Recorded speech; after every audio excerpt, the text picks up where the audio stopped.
Good afternoon, or good morning, or good evening, depending when you're watching. Thank you so much for joining us in this episode of Material Business. And it's the last one for 2022, so it's very special. Merry Christmas to everyone that celebrates Christmas. And I have the pleasure of having today actually, Lisa and Lauren. And thank you guys so much for accepting being here and then sharing your experiences and all these beautiful things that we've learned in our lives and in our work environments and then in our own environments and then how this makes us who we are today. Thanks for having us. Cool, perfect. So it's the first time we have a panel, and I think it will be super awesome. I'll go ahead and introduce Lauren. So Lauren is an asset integrity engineer who's been working at Suncor Energy since graduating from University of Waterloo in 2011. Lauren spent 5 years in the mine maintenance and reliability team, establishing mobile equipment asset strategies for the Fort Hills mine before moving to the fixed plant side, managing the inaugural corrosion surveys. Since 2022, she's been managing the Mackay River in situ corrosion survey. Born and raised in Alberta, yoo-hoo! Lauren resides in Calgary, but has a passion for travel and engaging in different communities from around the world and volunteering with local animal rescues. Thank you for coming, Lauren. Thanks.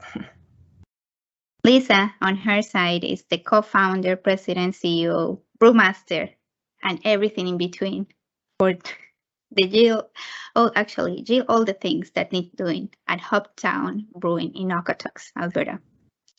As a mom of two, a stepmom of two more, and a wife to her husband Mark, Lisa wears a lot of hats, and she wouldn't have it any other way. Educated in chemical engineering technology, Lisa spent the first 20 years of her career in oil and gas and pipeline integrity as a specialist, which simply means she arduously helped clients protect their pipelines from failing. In 2015, Lisa found a new calling alongside her husband Mark and started working on opening a hub Town Brewing, a small town brewery with big, fat ideas and an amazing community surrounding them. With this, she became certified in the Intensive Brewing Science and Engineering program with the American Brewers Guild in Vermont and continues to be the brewmaster at Hoptown, carefully crafting all of the beers on site and is humbled by the multiple awards received for that beer, the newest award to be announced in less than 1 week. Ooh, that gave us a lot of excitement and things to look for.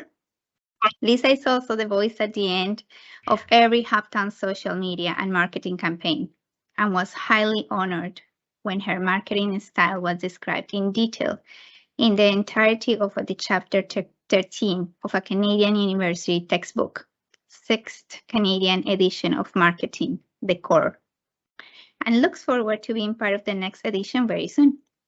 Lisa feels she owes his success to her community that guided her to ask the right questions at the right times, because as she always said, I had no idea that I was doing. I just listened and respond without an agenda, and it was well received. Well, what an amazing description. Thank you, Lisa, for coming. Thanks for having me. Perfect. Well, without further ado, let's go with the questions. We want to talk and we want to close this year talking a little bit different. And then these segments that we have been having on women and specifically designed for women, I find this one very special because we want to talk about finding your voice and then how you don't get lost, or if you get lost, because we do get lost. How do we find again that inner voice? How do we follow our passions? And then who better to be here than both of you ladies? So if I may ask Lauren, How would you define finding your voice? And how did that help you on your day-to-day? At work, in general, in life? Tell us about it. So for me, I feel like I've been working on finding my voice for a very long time, like 10, 15 years. So how I define it today is probably how I wouldn't have defined it 10 years ago, and probably how I won't define it in 10 years from now, but I'll still be working on finding my voice. So for me, today's definition anyways, I think of it as reducing your external inputs for your voice and really relying on your internal inputs. So one of the things that I was doing when I first went into industry is that I would try to use these proxies to kind of tell me what success looked like, what like a management style success looked like, what a successful, just what a successful human kind of looked like. And I was always using external inputs, like whether I was in my workspace or my home space, and how that kind of sort of surfaced is I'd end up with a kind of a fractal voice, depending on like if I was talking to my parents or my colleagues or my boyfriend or my friends, I would be picking up on these external inputs from them in that space that was kind of defined as success, and not really using my own internal voice. And as I've been going through this journey, I've been using more and more my internal voice in situations, and instead of having a fractal voice, I've got more of a unified voice. But it is kind of hard because you're kind of like bucking the trend, and you're choosing what you think is important, and you're being confident and vulnerable in that situation and relying on your internal inputs. And for me, that's how I define finding your voice is having that confidence and vulnerability to rely on yourself. And it can be hard. It can be have a cumulative effect of being a little bit draining, but I think it's entirely worthwhile. And the journey I've been on, I think, has shown that. Excellent. Well, thank you for sharing that with us. Lisa, let me ask you then this. When you moved out of the technical, pipelines, and don't leak your pipeline, don't do that, Mr. Operator. To, the brewery, completely unknown, different. What was that motivation, and what kept you like going? Because it must have been different, like obviously different from what we define as the comfort zone. So it is very interesting to find that motivation, and then what was that really push you through that moment? Well, yeah, it was a real huge switch, especially when I didn't even like beer when I started the path. So, what kind of got me down the path, there was a few things that happened, and one was I knew I was an entrepreneur through and through.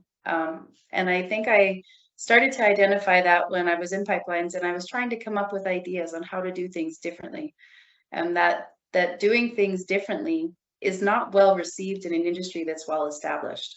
So, that inability to express myself and say, hey, what about this? And what about this? And what about this? It's tough on a person who has that in their brain every single day. So I knew I was an entrepreneur at heart. I knew I needed to be creative and I needed to get out of the box, but I also knew I had to control my destiny as well. So oil and gas is a volatile industry, and we've been through many ups and downs since I entered my career in 2000. And I think I was done with worrying about getting laid off. It was a hard thing to be concerned about all the time, with 4 kids at home and a husband who was also in oil and gas. So yeah, I mean, there was a lot of motivation to move in that direction. One of the things I realized, though, was once I learned that beer could actually taste good, I became wildly passionate about brewing it, understanding it, creating it for people like myself who thought that beer wasn't a good thing. And that passion forces you to keep moving forward.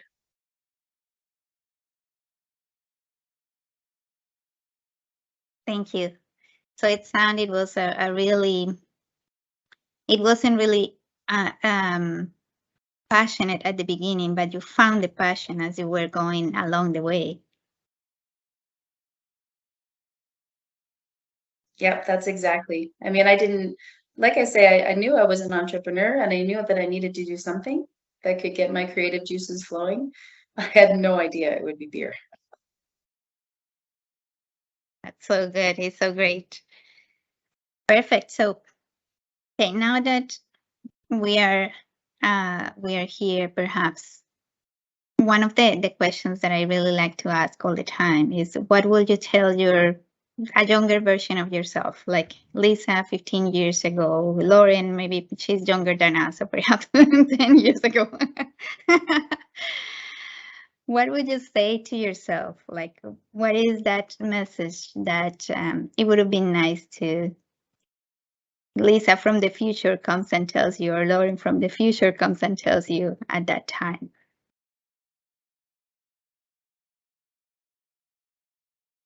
Who do you want to go first? You can go.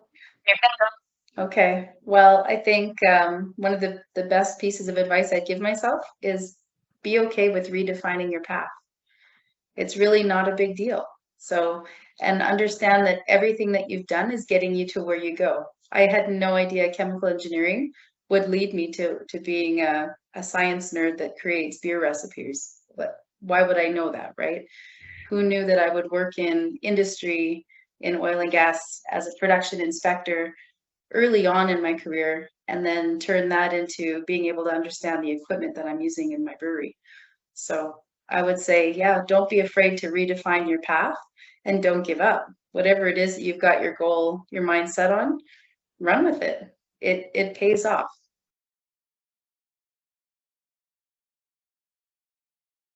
Lauren.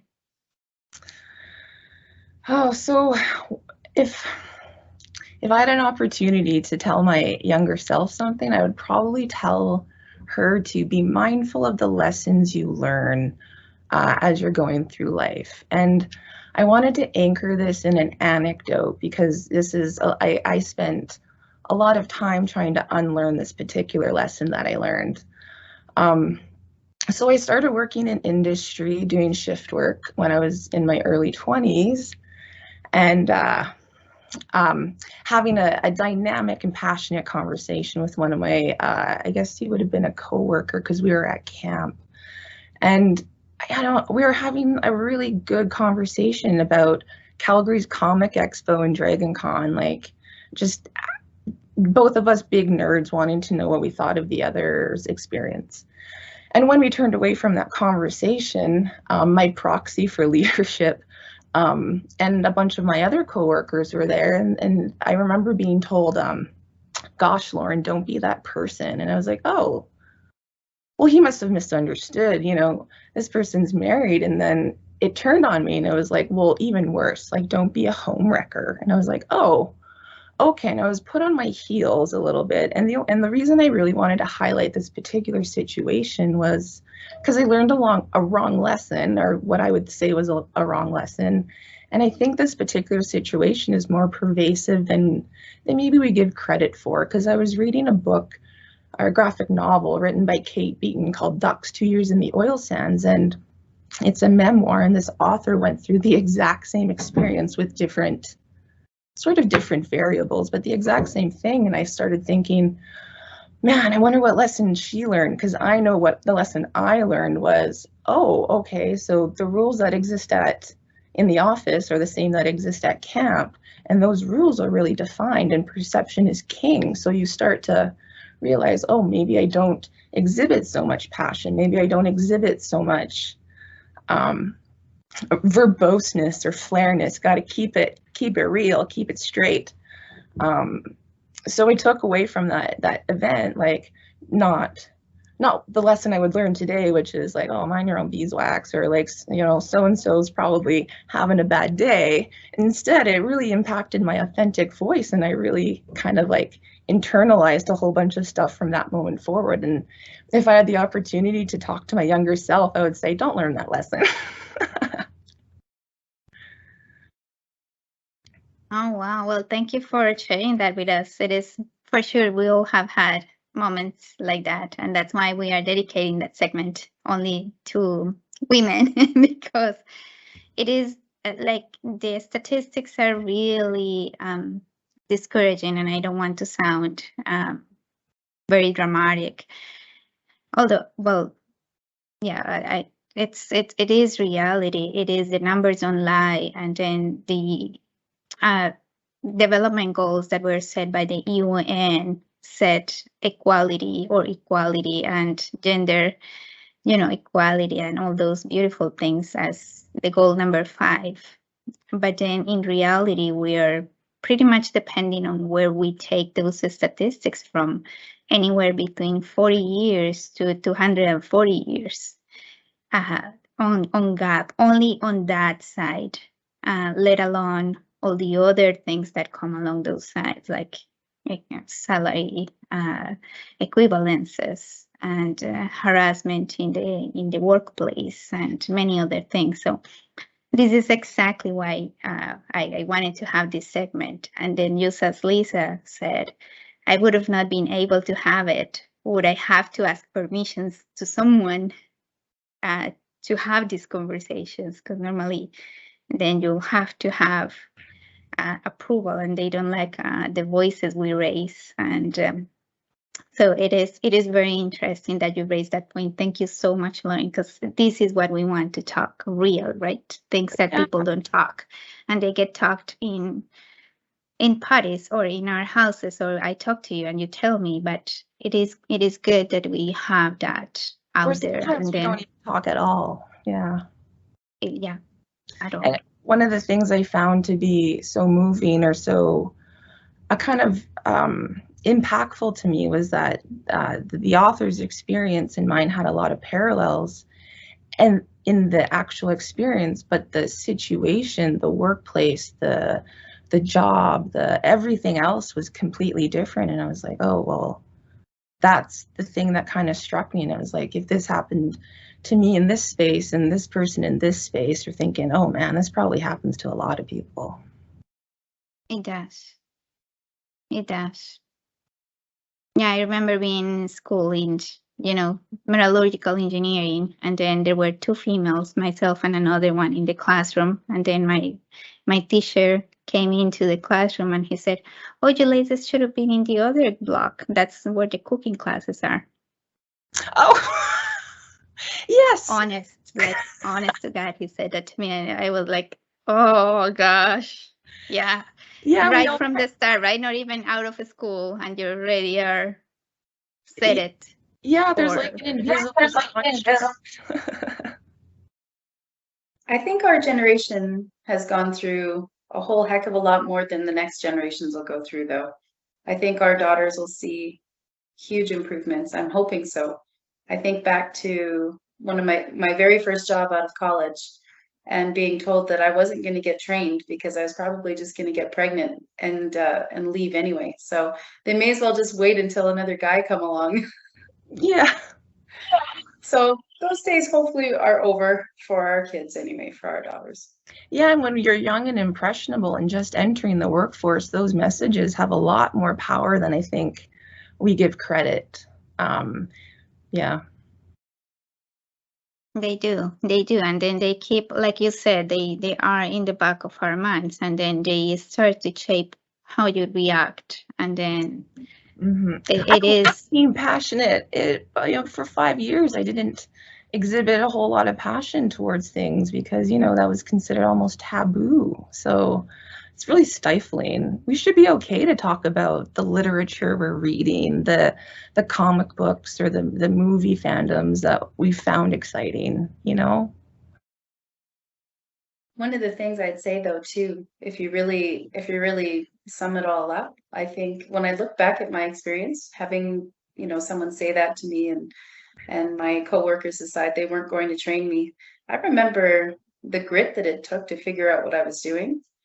And a lot of the things, as much as it should never have happened that way, I know I am the way I am, and as hard working and not giving up because I learned to figure it out myself. So there's some benefits that come from some of these things as well.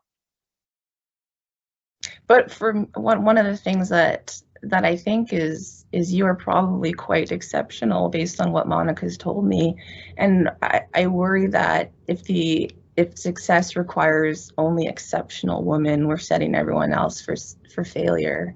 Because for me, it takes a whole lot of determination and commitment to overcome some of these wrong lessons, and that's draining, right? So I wish that in the next generation, in the younger ones, that success doesn't require us to be super women.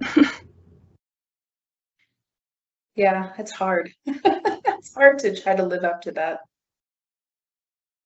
So anyone that is young and is listening to us, if you get said any of those things, reach out and we'll tell you how to deal with that, because it's absolutely not acceptable. And then you shouldn't have to deal with things like that. And it is absolutely your right to study a male-dominated industry career and succeed at it. And I bet you will be really good at it.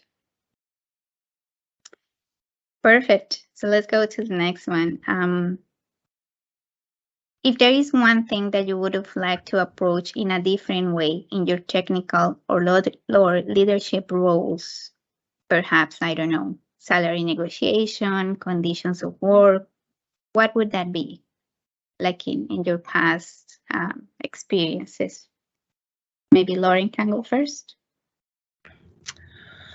So if there's one thing I would like to approach differently, it would be, I would often not speak up. So what I would do differently is speak up when a boundary has been crossed or pushed. And I'd also like to use an example because I think it tethers it away from the more into the reality, I guess. So when I was a young engineer starting out in industry, I had this experience where we brought a subject matter expert in from Texas to teach us this new software. And he would pull my ponytail all the time. I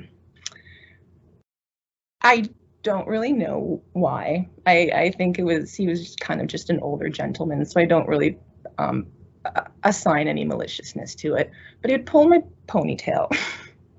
And at dinner and at lunch, I'd say to my colleagues, like, oh my God, so-and-so's pulling my ponytail. I can't believe this. Like, really not doing a good job articulating how my boundary was crossed. Like, I'm a budding professional engineer and my hair's being pulled like I'm 5. So I remember I had this issue for a while. I'm talking probably the whole shift, like 5 days or something. And my boss said to me, and he said, like, objectively, he had really good advice. He said, if it bothers you, let's do something about it.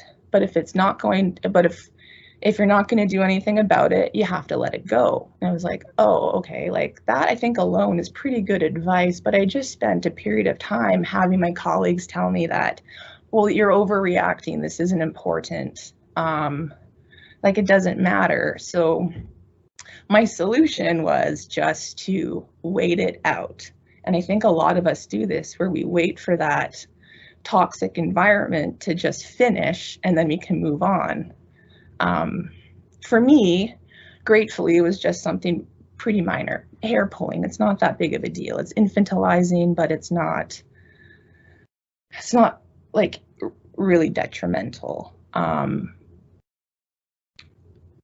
So what I would do differently is when presented with that question, what do you want to do? If you want to do something about it, we'll do something about it. I would do it differently. I would actually say, like, yes, this really bothers me. This is unprofessional. This isn't the workplace I want to try and develop as a woman, as an engineer in. Instead, I just kind of waited for them to leave. So yeah, I would do that differently.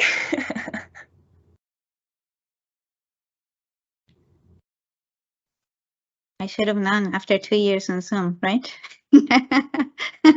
Very good. Thank you for sharing, Lauren. Lisa? You know, I guess when I look at the whole, you know, advocating for myself, like you were asking, maybe in salary negotiation conditions of work, that sort of thing. I don't think I've had a whole lot of trouble advocating on my own behalf. So I think I've somehow, even throughout some of the biggest challenges of working in a non-traditional industry, have thrown at me, I think I still somehow found my value in those places and negotiated in a way that I thought was fair. When I look at what I'd like to do, would have liked to do differently as a leader since I've been in my new business, you know, since I've been essentially the boss of, you know, 17 people who come from all different generations and different backgrounds, is I wish I would have learned or took a little more time to understand these different generations before I tried to be a motivational leader toward them. It's there's nothing more difficult than trying to motivate people from different generations when you think they should all behave like you behave. Unfortunately, that isn't the case. So that was really one of the big stepping stones that I've had since I've been in this world now, is trying to find that balance of being a solid leader, but motivational, not too soft, not too hard. I think that would have been something I'd like to have approached differently, maybe starting with a little more experience in working with different generations.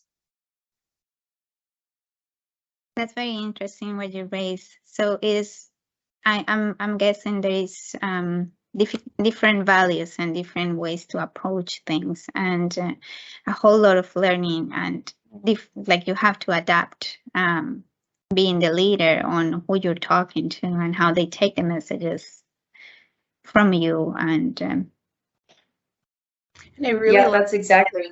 Oh, sorry. I just wanted to say I really loved what you said about advocating for yourself, because I think so few of us do that or know what that looks like. That, you know, maybe if I were to enter your workforce, I might be using you as a proxy for for leadership type thing, right? And it's nice to see far more representation in that space, even though I you know, finding your voice as being more internal, but it's a lot easier to navigate when you're new to a workspace, when there's someone a little bit closer to you representing what you're looking for.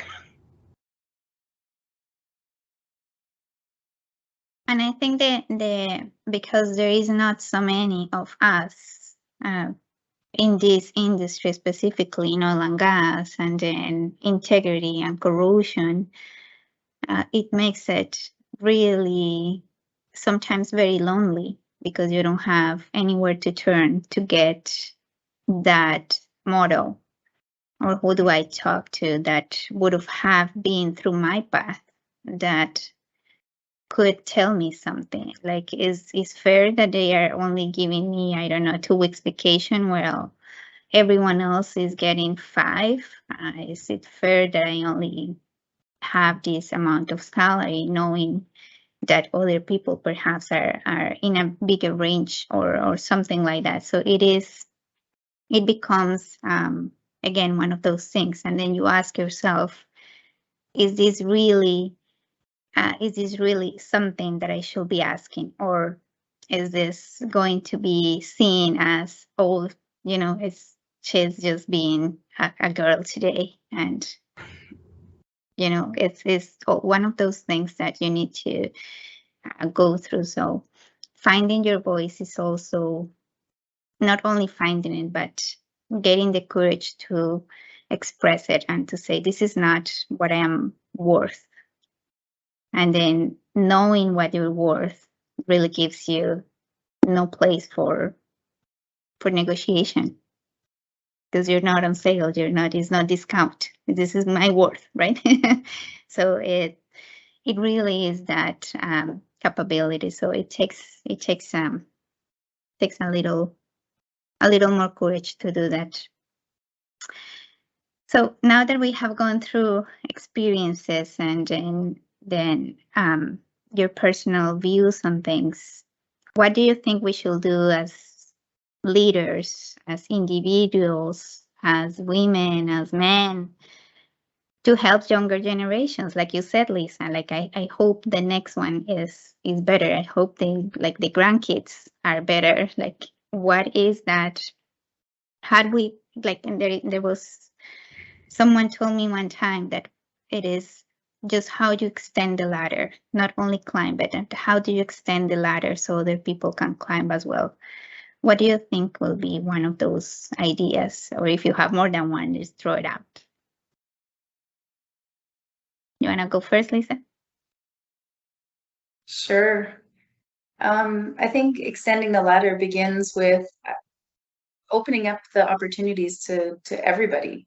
So understanding that, you know, one of the things that we have in our business right now is our manager aspires to open her own brewery. And I said, I will teach you all the way.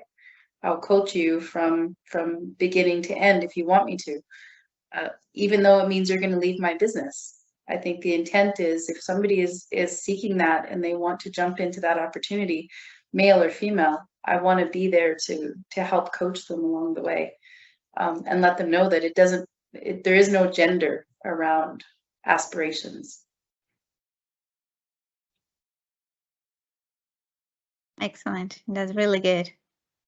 I'm really glad that she has you as a guide, because it is very important, like Lauren said, have had a different role model. Things would have been in a different way. So good.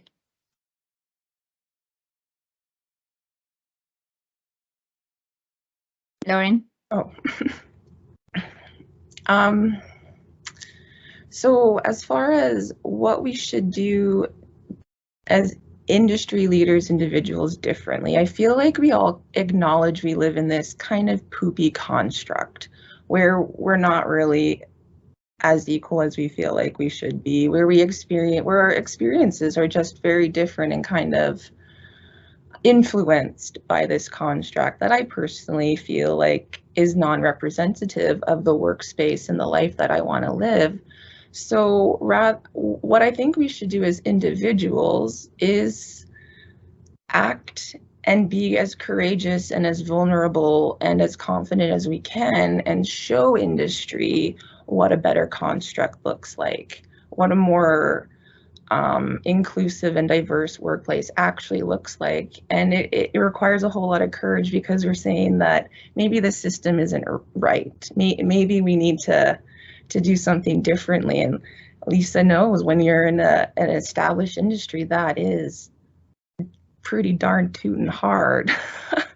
So, but I feel so very passionately about this, that individuals, we know what's good, what's bad, and how we want our workplace and our lives to be. And yeah, I just think we shouldn't wait for someone to tell us what that new construct should look like. We should every day be trying to be as honest and authentic with our voices as we can to make it a better place. That's awesome. You remind me of the last interview that I did, and I asked her, like, you have kids, so tell me, what do you do? Well, you have one kid. She has actually one, a boy. And I asked her, well, what are you teaching your boy that it is, helping this movement? And then that it is, along with the lines that we are talking. And there is still things to work to do, although the model is there. There is still things that society but as you said, just because we have that desire, the wanting for the next generations to be better and to not have as much a struggle. It moves a lot on a lot of things. And one of the tips that she gave us is, just like you have, the active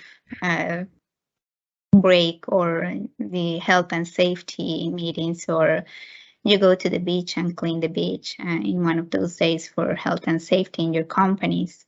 We can have some of those tools, like one day talking about inclusion and what it means to have a real inclusive workplace. And then, so start to bring in awareness and talking about it, and then having spaces where people feel okay talking. And that I found that really interesting, because it is something very simple that we can definitely tackle down very easily and then start the conversation. Mhm. Perfect. So what are your messages for the audience? Like, let's say we've talked about what took for you guys, and it seems like it wasn't easy, and it's still not easy, but I guess it's easier than it was before, I'm hoping. And then finding that way out, for example, for Lisa, was a way for you to find the place you feel like you should be at, and then your passion, and then for Lauren, finding your voice, which is a constant. That's why my company is called Infinity Growth, because you learn all the time, and then you're evolving and then changing, and you're not the same person, because this is what it is. It is an evolution. So it takes all that. It takes courage, and it is good that you don't have, like Lisa said at the beginning, you don't have to just set in stone something and then just strictly work on it. It's being flexible enough to redefine your path, following your passion, following your voice. So, and we have talked about many things along those lines. What will be something that you would like to tell people that are listening or that will listen after? Lauren, you want to go first? Okay. So I would say very similar to kind of the message that you had, is that be kind to yourself. Life is a journey. You will make mistakes. You will err. It happens. And especially if you're trying to live the life you want to live, be confident, be vulnerable, be courageous. That kind of attitude is, in a stifling environment, can be very draining and exhausting, and if you're not careful, can really affect you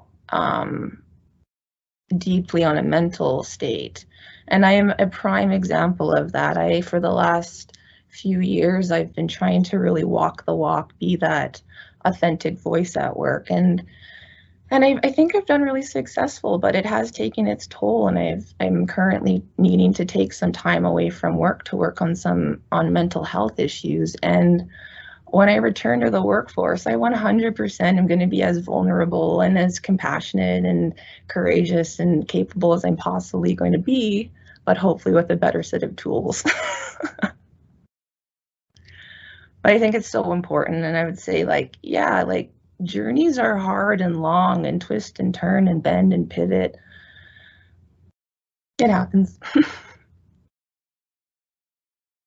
Thank you for sharing that. It is, like you said, vulnerability is something that, as well, is a taboo and is sometimes not well received. And depending on who's your audience or who you're talking to, it is like, oh wow, she said she's not good. Like, yeah, let her alone or something like that. So it is definitely a lesson, and then something that I have learned on myself as well. And I think we all have had, unfortunately, gone through this, is either you listen to your body or your body makes you listen to it. Mm-hmm. And we always push and push and push and push and then push some more. And then sometimes being the last priority is not the wisest decision, because then you're not 100%. And I think I told you before, both of you, for me, health is more important than life. Like you're dead and then you're gone and then that's it. But you're ill and then a whole lot of things are raveling around you, and then people that love you are suffering and you are suffering.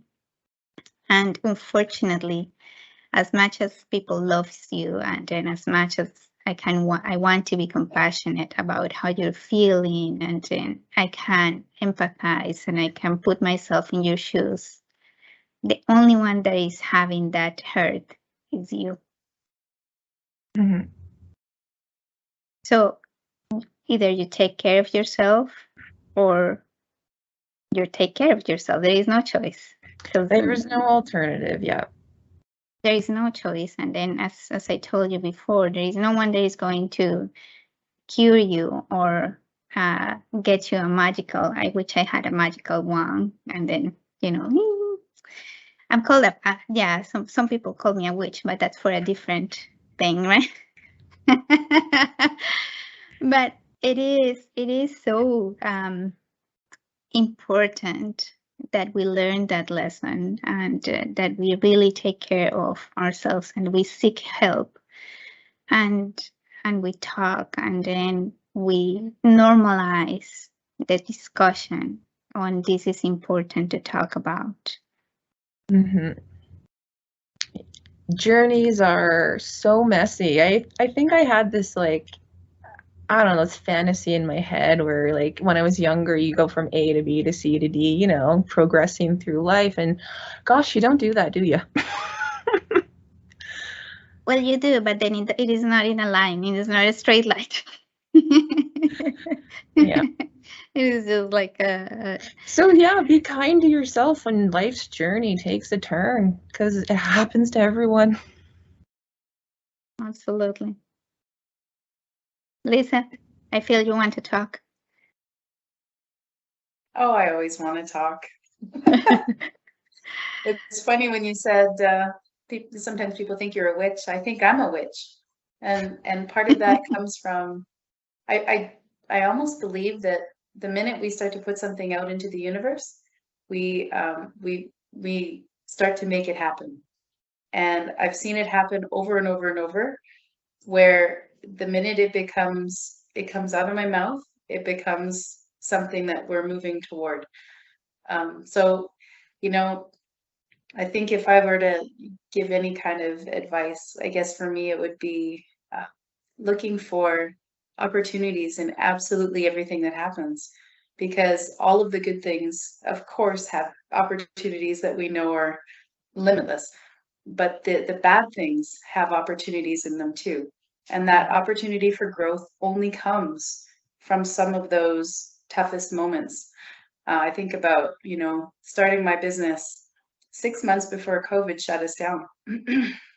Let me tell you what that was like. Mm-hmm. But really, essentially, there were so many blessings that came out of that experience, but you don't see it while you're in the thick of it. And sometimes you have to reflect on it and go back and go, okay, what can I pull from that experience? And how did it help me, my business, my life, my perspective, all of those things.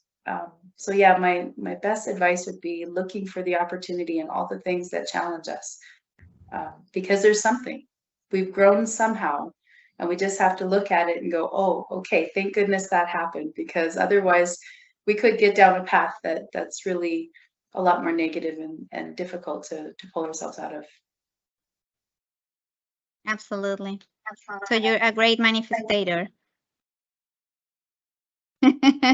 For one. I'm nonsense is what I am. But then absolutely it is, and I think I told this to Lauren, and I might have already put it in the LinkedIn invitation for this interview. Life is beautiful and life is hard, and one doesn't cancel the other. But then it's the learnings that you take along the lines that will push you forward. And then sometimes we don't understand why things happen, why things why you get laid off, why you broke up with that person that you loved so much, why so and so died, why there was this and that disappointment, why you got laid off. And then it brings up a whole lot of new worlds that would have not happened if your hands are full. And I say to my kid normally, if you get a toy, then you have to let go one other toy. Like if you have your hands full, you cannot take some more. So in order to get new things, then you need to let go. And it does apply for everything, really. Is what are you letting go in order to make your growth? Like, do you want to have that, 6-pack ab? And then so you need to go to the gym, right? Stop drinking Coke or whatever it is. You have to let go and then make commitments and then open for new things to come in.